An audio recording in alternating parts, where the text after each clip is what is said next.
More than 5 years after the random murders of 4 people, the Seminole Heights serial killer pleaded guilty this morning. The surprising development came during a hearing scheduled to discuss evidence. It's a decision that saves Howell Trae Donaldson from the death penalty, but he will never get out of prison.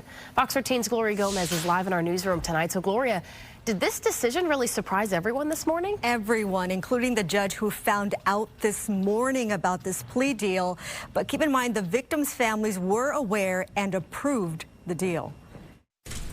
Accused Seminole Heights serial killer Howell Trae Donaldson surprised everyone, including the court, when during a routine evidence hearing, he decided to plead guilty to 4 counts of murder. Each of those charges that I've just described, how do you plead today? Guilty. Donaldson, who's facing the death penalty, was set to go to trial in August, but suddenly had a change of heart and went to the state with an offer of his own.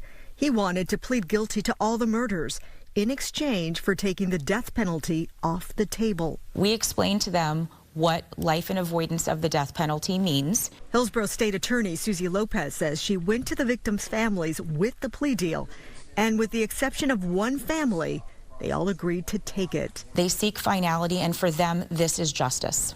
To know that Mr. Donaldson will never walk the streets of Hillsborough County or anywhere on this planet again for the rest of his life. Donaldson is accused of causing terror and panic in Seminole Heights in the fall of 2017.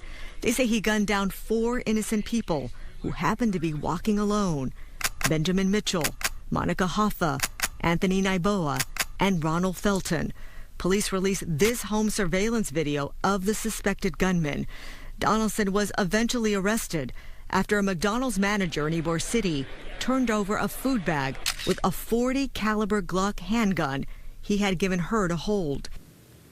One death, then a second, then a third, then a fourth. The city was paralyzed with fear. People were afraid to leave their homes. Who's next? Now Donaldson will spend the rest of his life in prison. One by one, the victims' families unleashed years of anger and grief. You took away my son and 3 other people. You chose to be a killer. You chose to be a killer. My heart is broken. I pray that you spend the rest of your life thinking about the reason you chose to be the beast, the murdering monster you are. You will never know how much this hurt. You went out and you took my daughter's life.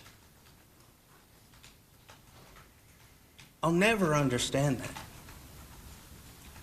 I'll never understand why it took so long to get to this point. He's going to have his pay to be done, life in prison. And God is going to really get him because he's going to reap what he has done to Ronald Felton. Donaldson was sentenced to 4 life sentences. By the way, Anthony Naiboa's family did not approve of this plea deal. They did not show up today, but the victims' families of the others did approve of this deal. Back to you. All right. Thank you, Gloria. Okay.